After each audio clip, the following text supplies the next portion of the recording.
All right. Sorry if that was a awkwardly long start, but hello, Drawing 2 students.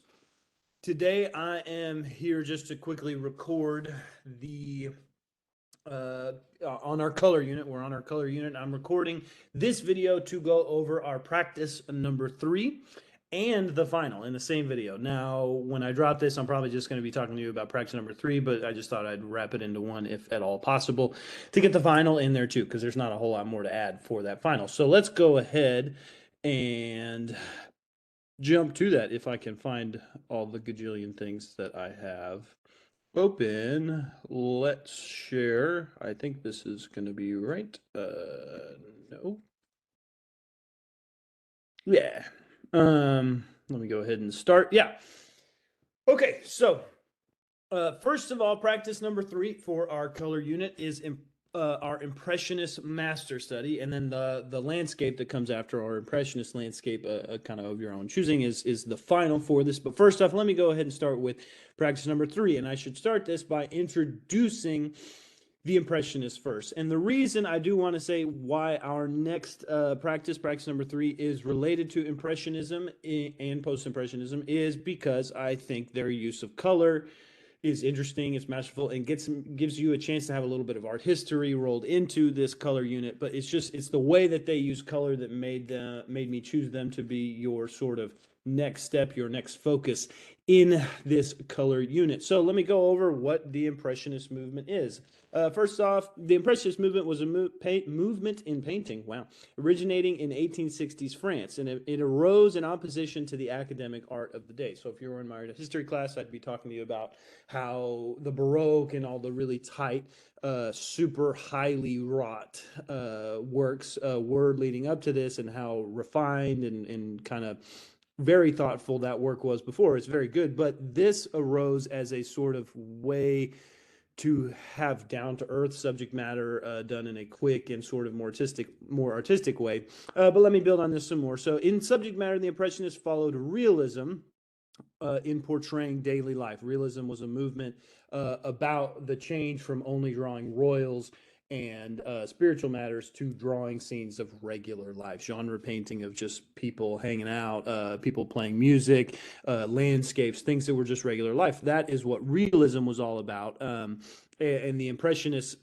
jumped onto this, especially when it came to leisure activities of the middle class. That's a big part of realism, is portraying regular people. So landscape was a favorite subject, encouraged by the new practice of painting outdoors. So they took that landscape painting of the realists, and they took it to the next level by going out and painting it standing in front of the landscape. And it's not that realists didn't do that. They just did it over time, and they would go back to their studio. They would do studies and all stuff. The Impressionists just went out that day and boom, boom, boom, painted. Okay, so in technique, is what leads us to. In technique, the Impressionist painters favored a la prima painting or direct painting, which means, again, they didn't have a sketch, they didn't have a plan, they didn't know all these long studies. They just went out, they looked at the thing they wanted to paint, and they painted it. Just jumped right in, no under sketch. And that led to broken colors that were put into the service of recording the fleeting effects of nature and the rapidly changing urban scene. So basically, that is why you get this sort of looseness, this very painterly approach, which means, we never forget that it's paint, right? They're not trying to do these things super naturalistically. You don't get every detail. You just get an impression of the moment.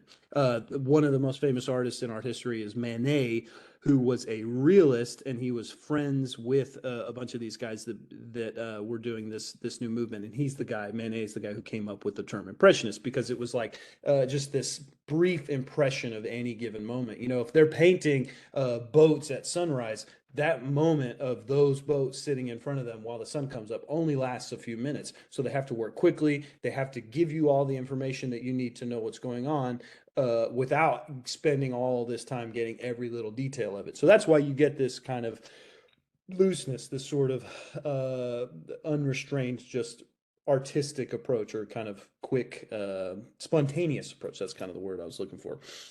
In any case, Monet, different than Manet. Monet was one of the most influential Impressionist artists. Of course, most of us know about Monet and the lily pads, and he had that show last year in Fort Worth, I believe it was, and Van Gogh. We're going to look at it later. He had the show in Dallas, so we know a lot of these guys by name.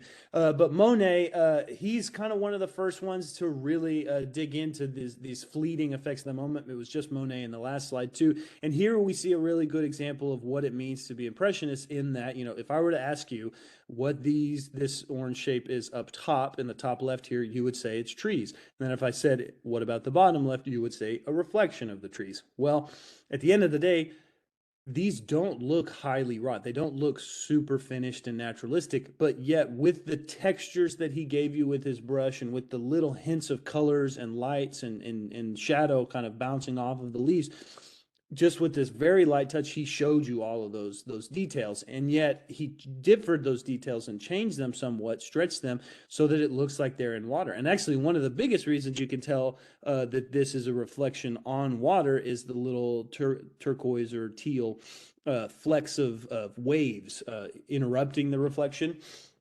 Now, if I zoomed in on that, it would just look like a little turquoise smudge on an orange ground. But when you zoom out and you see it combined with all these other little impressions of other objects, you get this full scene. And so it's a really beautiful way to quickly and kind of concisely capture movement.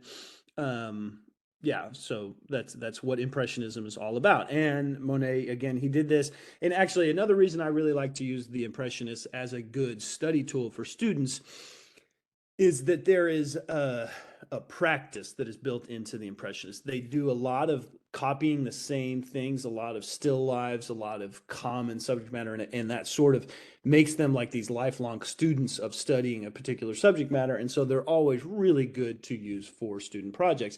And one of the ways that Monet did this, in like stretched out his study, stretched out his use of materials, is, he would record the same hay bales, haystacks every day at a different time of day or a different season or in different weather, different lighting. He would do that continuously throughout his career. And so through a time in his career. And so you end up with this series of the same haystack, but just looked at a little bit different every day, and maybe he would go out and even say, today I'm mad, and I'm going to paint this lake mad, and I'm going to make sure it looks mad. And then the next day he would go and be sad or jubilant, right, and go paint it so that it looked that way. It's kind of like what we just did with gestures, if you've done that assignment. Now, in any case, another way that Impressionists would work as well is that they would change their color palette, right? The set of colors that they would take out. If you remember studying about palettes last in the practice 1 and 2, one of the things that Impressionist artists would do is they would say, okay, today I'm only taking purple, black, and white, and I'm going to paint these scenes with this. Then the next day they would say, I'm taking purple and yellow and white, and that's it. And the next day they would take orange and blue and red, right? And so they would get some neutrals, some orange, or they would take an Alice, whatever. They would limit their color palette, and it would expand the way that they would usually, in doing this, draw the same subject matter over and over again with a different color palette. Sounds a lot like another assignment I've had you do. In any case, right, this you can see this is where I come from a lot. And in these ways, studying these impressions of these moments with these moods or these color palettes or these different scenarios, that's how they enacted their study of Impressionism. So that Monet's the guy I spend the longest on. Renoir comes next, and he was really big on recording like social events, so picnics, celebrations, public dances, stuff like that. And he always had like kind of the interaction of people in mind. But then in the 1880s, he had this idea where he says he realized he couldn't paint or draw. He didn't know how to. So then he went off and learned how to paint more naturalistically. But in point of fact, I wouldn't say that this was super naturalistic. This is still very impressionist, the bottom right. And then he said that rather creepy thing about a woman's bottom. But, that's art history. Degas was always painting either nighttime scenes, like nightlife scenes, I should say, or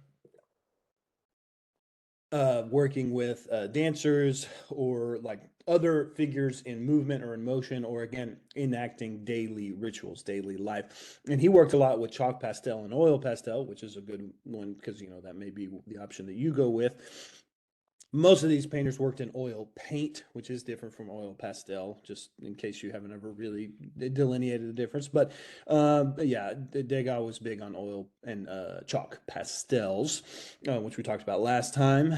Berthe Morisot was big on, and just to reiterate, she did a lot of plein air, open air painting, which they all kind of did, which is going out and producing work outdoors in nature, like right there in front of it. And she would do a lot of like the leisure activity of specifically women in the middle class, and sort of loose impressions of these moments, just capturing a little fleck of reflection on water, a little bit of stone, or a little bit of ripple on the water.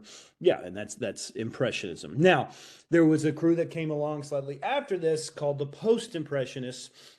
And that term was applied to, again, several artists living in or around France, or they were from France and they moved somewhere else. That we always say that because of old Gauguin. But yeah, this one was a little bit later, from the 80s to 1905, 1880s to 1905. Although all painted in highly personal styles, the Post-Impressionists were united in rejecting the relative absence of form characteristic of Impressionism. Basically, they didn't like how in Impressionism there was no one specific thing you were looking at. There was no one figure that was really drawing your attention, and there was the psychological aspects and the storytelling aspects and narratives were much more subtle. There wasn't like a lot of emotionality. It was just capturing what was happening. It was very kind of stoic in a way, even though it was loose and fanciful, but in terms of subject matter, it just didn't show a lot. So they didn't like that. They wanted to build on the work of the Impressionists, but give it more form to express more emotionality or spirituality.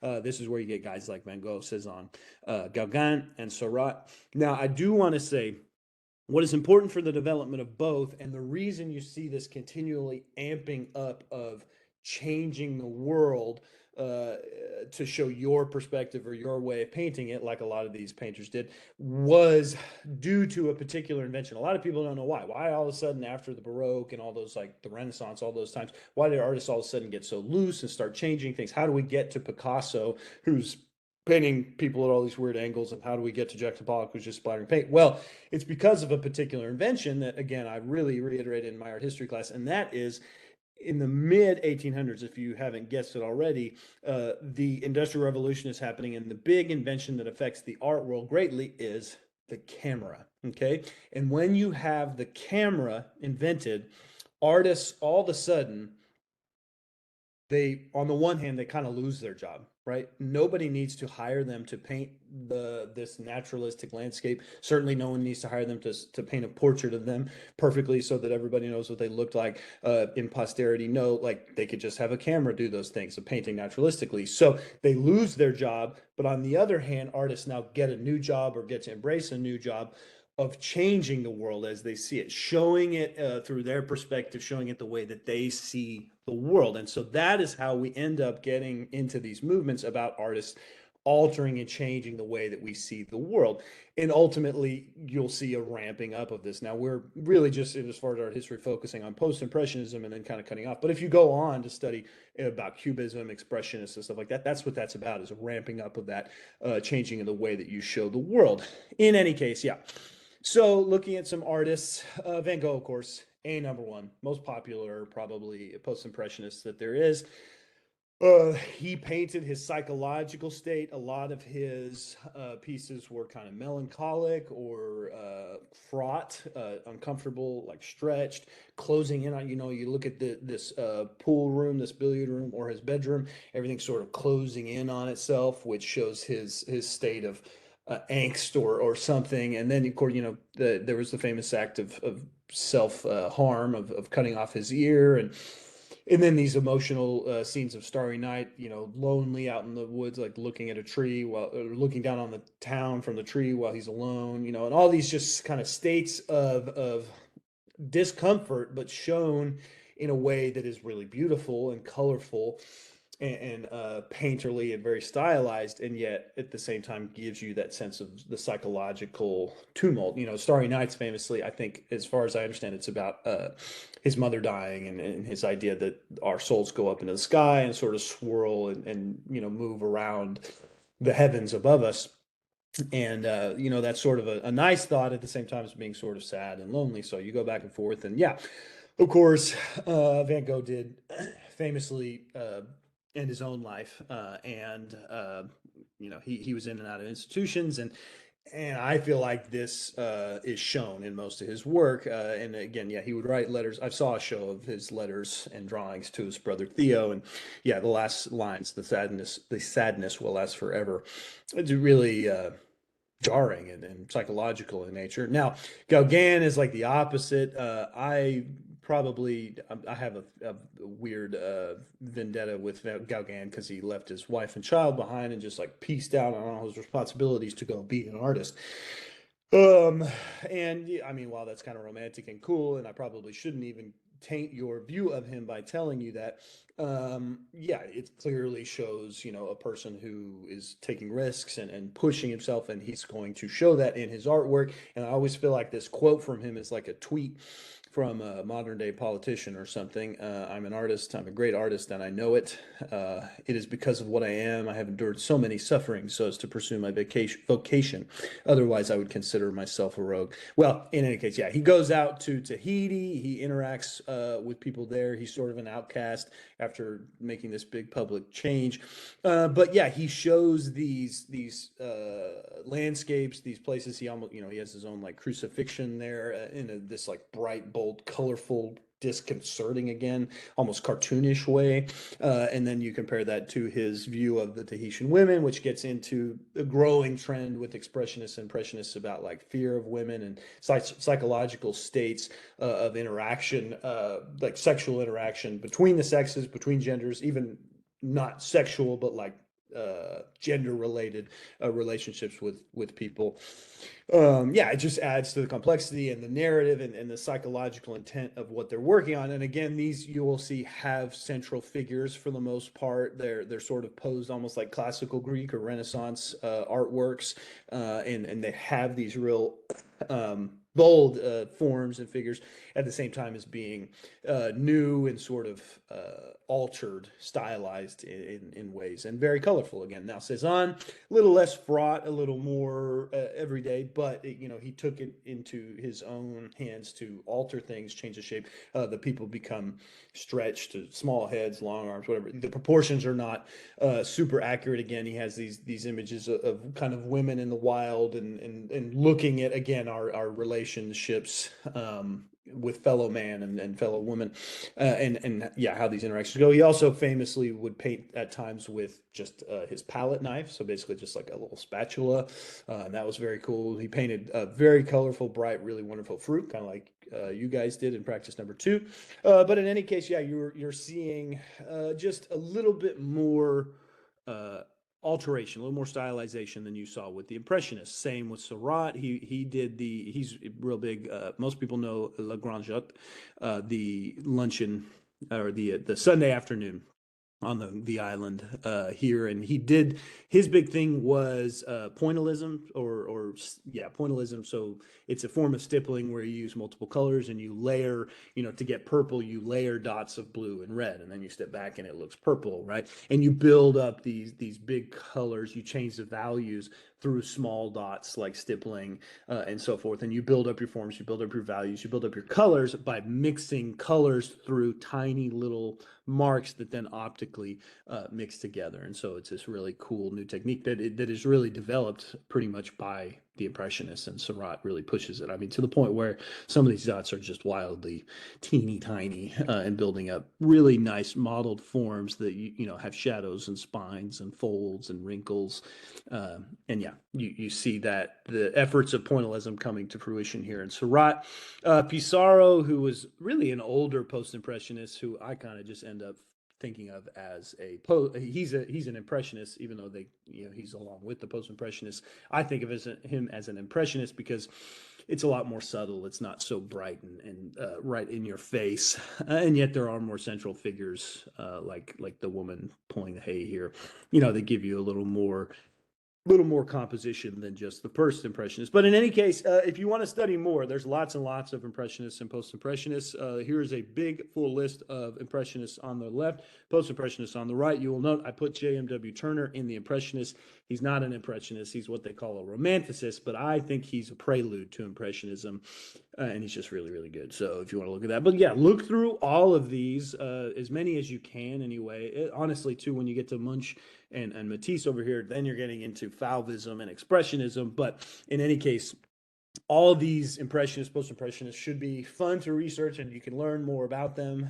Wikipedia, look at photos, whatever. But you're going to look at them, you're going to research, find what you want, and then here is practice number 3. What you will do for practice number 3 is choose a monochromatic landscape from one of your favorite impressionist or post-impressionist artists on our list. So you're going to look through that list, you're going to pick your favorites, research them, and then when you choose your favorites, look for some landscapes. What is a landscape? Let's go ahead and make sure I define this real quick. It is all the visible features of an area of countryside or land, often considered in terms of their aesthetic appeal. So a pretty landscape and everything in it, all the trees, all the dirt clods, all the rocks, all the sunset, the clouds, all of it. Everything that you can see in the picture plane should be visible. Okay, so you're going to fill that up. It's going to be all the details. You're not skipping anything. You're not focused on any one particular element of a landscape. You're just copying it. Or you're just painting that. So what you will do is copy the landscape that you choose, that they drew every little detail of their landscape. You're going to copy it exactly. You're going to do exactly what the artist did, but I do request that you choose a monochromatic or complementary landscape. So that means it's got colors like these here. This Monet has orange and blue are the predominant colors. Boom, complementary. If it's all blue or all purple, honestly, if it's analogous to where it's like blues and purples, yeah, that's fine. But choose something with a really concrete, nice color scheme, and that's by one of these impressionist or post-impressionist artists, and then you're going to copy it with watercolor or pastel. It is up to you. Watercolor or pastel, it's up to you which one you choose on 9x12 paper. Now, I will tell you, make sure if you're going to use watercolor that you use mixed media color or mixed media paper at least. You might want to get watercolor paper, but just make sure it is not plain drawing paper because that's not meant to handle wet material. You need something that can handle wet material. Again, 9x12 minimum. Okay, use little to no pencil when starting your sketch because I want this to have that impressionist style. I want you to dive in. Watercolor, you're obviously going to need to do a little bit of pencil to get some concrete shapes in there and then fill in, but don't overdo it. You also don't want your pencil mixing into your watercolor and tainting your colors. And then with pastel, it's just going to be better if you can dive right in with the colors. Start with just like you did with the fruit, if it's a overall orange piece, jump in with yellow and do your undercoat. Right, that kind of thing. If it's an overall blue piece, jump in with a light blue, do your undercoat in that color rather than pencil. In any case, yeah, you will fill the page up just like the masterwork. You're not going to just draw an area of it. You are going to fill the entire paper up, just like an impressionist masterwork would. The full landscape, full page. This is due in 1 week, okay? The due date is on Canvas. Check it, turn in by midnight. I will post this. So at this point, you could probably go ahead and pause this and think about doing practice number 3, or if you want to continue watching, or if you want to come back after pausing for a week, I'm going to now start talking about your final. So once you have finished your Impressionist master study and turned it in, and it was this beautiful monochromatic complementary landscape that filled the page with pastel or watercolor, your final for the color unit, which we're not going to start till next week. It's going to be another landscape, but I want to go ahead and hit on a couple things before you start that, as usual. So we've talked about color. We've talked about Impressionism. We talked about the reason Impressionists work. And one of the terms I used a little bit earlier is texture. Texture is one of our elements of art that I don't cover quite in a lot of depth, but it is something I want you to incorporate here. So what is texture? Texture is the look or surface feel of a work of art. It is literal or the perception of a smooth, rough, flat, bumpy, fine or coarse surface. So it can be actual texture, like if it's a sculpture, right? You can reach out and you can touch it and you'll know it's smooth, bumpy, metallic, crusty, whatever. Or it can be in a visual texture, which in many cases is going to be an implied visual texture. So it's a painting that looks like silk. We'll get into all these differences later. In these slides, if you find them on Canvas, there's another one of those KQ Ed videos that covers texture in a little more detail than I do here. So real quick, let's talk about the different kinds of texture. So actual texture is literally tactile. So you can literally experience it through the sense of touch, right? It's the way you describe something feels when you touch it with your fingertips in it. And in ways, if the painting is very impasto and it's very built up, you can talk about paint in that way. But for the most part, texture, actual texture is when you're talking about a sculpture, again, or an actual object. Okay. Now, visual texture is when you're talking about what you guys are going to do, which is on a picture plane or a drawing, right? It's on a flat two-dimensional creation by the artist, a painting or a drawing. And there are three different ways that I categorize visual texture. First off, it's a surface character that may suggest the look or feel of an actual texture. Basically, this is when you draw silk and it looks like silk, and people feel like if they reached over and touched it, it would trick them and they would feel silk, right? That's literal implied texture. Okay, that is when you are trying to make it look like the thing. But that's not all there is to visual texture. You also have a surface character that may show a hint of a suggested texture, but it's a modified to show technique or tangible texture. And that's really what you're going to be focused on with these pieces, I think, for the most part. You know, you might get into a little bit of trying to imply texture, but for the most part, you're going to be really suggesting like a water texture, but it's not going to look like water. The way that I talk about like a modified texture, this is this one in the middle. That's like when a kid draws their dog and they're not sophisticated enough to draw every little piece of fur and make it look shiny and make it look like the implied fur. So they just scribble and put it on there, right? That is this middle one that I'm talking about here. So you know it's fur. They did the work to make sure you know it's fur, but they didn't draw it to look like fur, right? And we do this a lot as artists.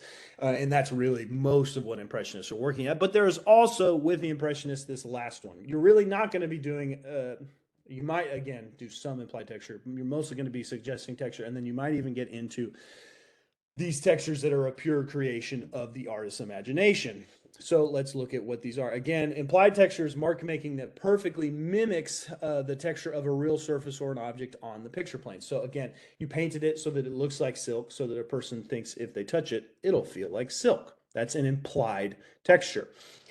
If I ask you what this one is, what is the implied texture? You would say a veil, right? This nice sheer fabric implied by this sculpture here. Now, I will throw out a caveat.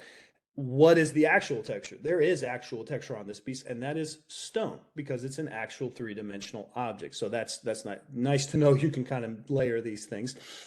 But again, created visual textures are invented textures where the artist creates a sense of texture. And again, it's not really with this creative visual texture. It doesn't actually mimic anything, right? You look at a Jackson Pollock and you might think spiky, you might think brambly, you might think busy or bumpy or whatever, but you are not looking at it as an actual thing. That is creative visual texture. And then there's that modified texture that's sort of in between these things, right? And that's what Impressionists do. Impressionists do a little bit of this. They do a lot of modified textures where it's supposed to be water, but it doesn't look exactly like water. And they might do a little bit of implied texture. But yeah, for the most part, it's created or modified visual texture.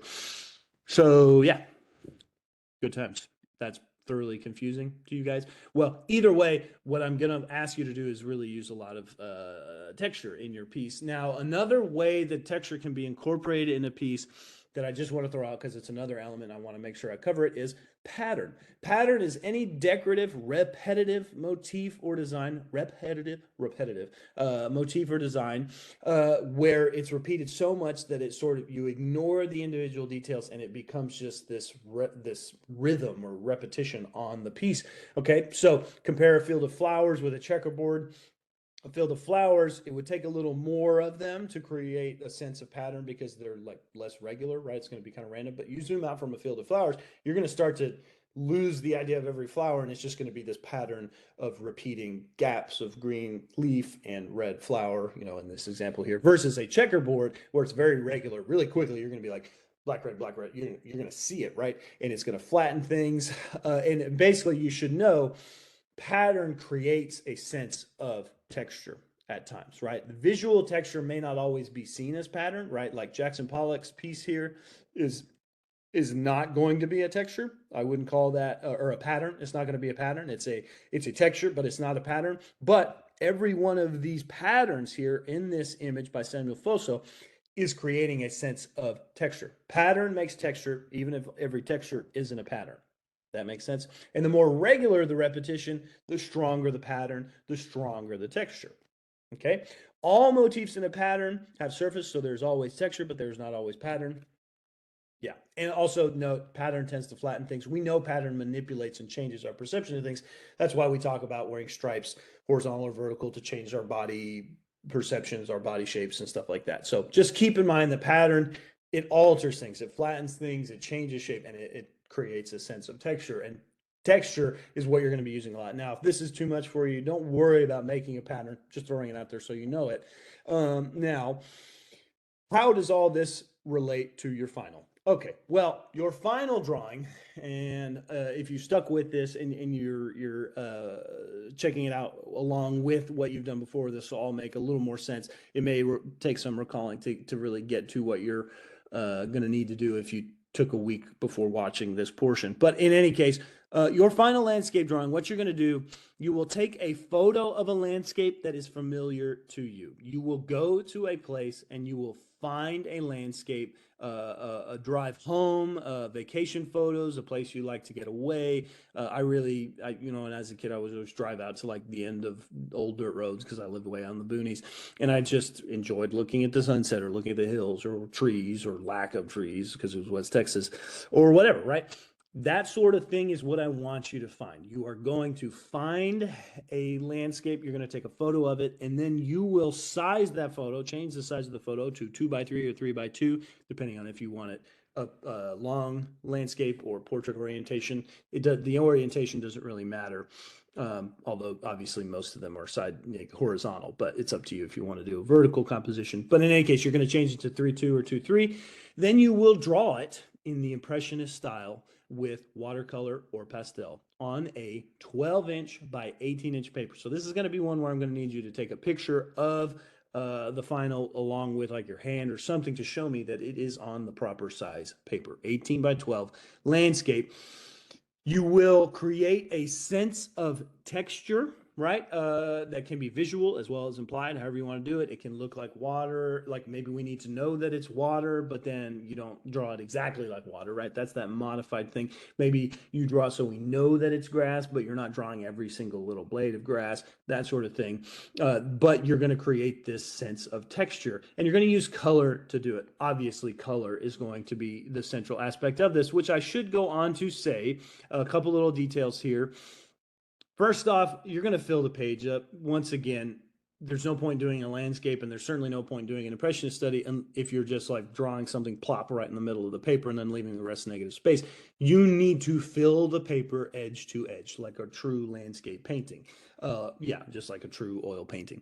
Now, as far as color, one thing I'm going to say that you are permitted to do, like just about all of these, they are pretty subtle. They're pretty earth tony. They're not, especially the bottom left one. That's just like a gray. That could almost be an achromatic piece. And I don't want you to do it in that way. I want you to decide on a monochromatic, a complementary, or an analogous color scheme. And I want you to use that palette. Now, I do want it to look fairly like the real world, but like if you're doing this top middle one here, turn the sky blue, turn the greens a little more vibrant blue or yellow, turn the stones into browns or blues or something, just to inject a little bit more color. I don't want any blacks or like just plain old grays on this. I want you to add the color, push the color. It may mean that you have to exaggerate a little bit. You might have to get creative and push yourself artistically a little bit. But at the end of the day,